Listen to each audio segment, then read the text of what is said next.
एक गांव में दो लड़के रहते थे, जिसमें से एक की उम्र 12 वर्ष तथा दूसरे की उम्र 9 वर्ष थी।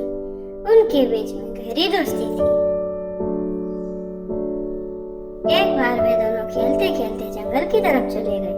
तभी उनमें से बड़ा वाला लड़का, जिसकी उम्र 12 वर्ष थी, वह एक कुएं में गिर गया। वह जोर जोर से चिल्लाने लगा, लेकिन उसको बचाने के लिए उसके 9 वर्ष के मित्र के अलावा आसपास कोई नहीं था। छोटे वाले लड़के ने मदद मांगने के लिए इधर उधर देखा, लेकिन वहां पर कोई नजर नहीं आ रहा था।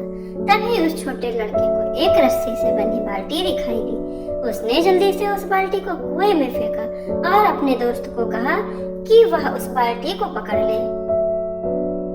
वह अपने दोस्त को बचाने के लिए रस्सी को खींच रहा था, लेकिन ज्यादा वजन होने के कारण उसका दोस्त ऊपर नहीं आ पा रहा था।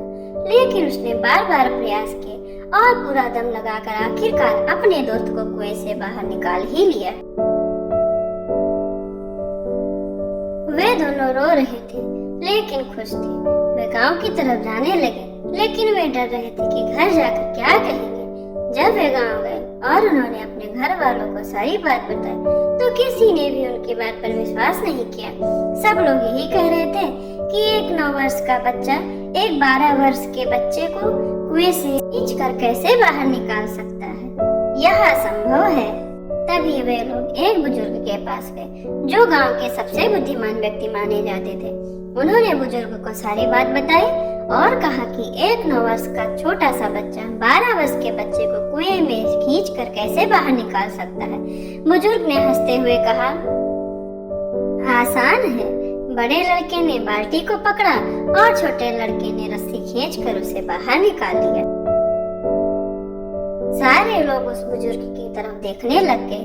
बुजुर्ग ने कहा, सवाल यह नहीं है कि वह छोटा सा बच्चा यह कैसे कर पाया, बल्कि सवाल यह है कि यह छोटा सा बच्चा यह क्यों कर पाया, उसके अंदर इतनी शक्ति कहां से आई। बुजुर्ग ने कहा, यह 9 वर्ष का छोटा सा बच्चा एक 12 वर्ष के लड़के को कुएं में से खींचकर इसलिए बाहर निकाल पाया, क्योंकि उस समय पर इस बच्चे को कोई भी यह कहने वाला नहीं था कि तू यह नहीं कर सकता। यहाँ तक कि वह खुद भी नहीं। यह बच्चा यह कार्य इसलिए कर पाया क्योंकि उसने दूसरों की नकारात्मकता को नहीं सुना, यहाँ तक कि खुद की भी नहीं। तो समझ में आई? अगर कहानी अच्छी लगे तो कहानी को शेयर और हमारे चैनल को सब्सक्राइब जरूर करें। हम फिर मिलेंगे एक नई कहानी के साथ, जो हमें प्रेरणा देगी, एक सही राह पे चलेंगी।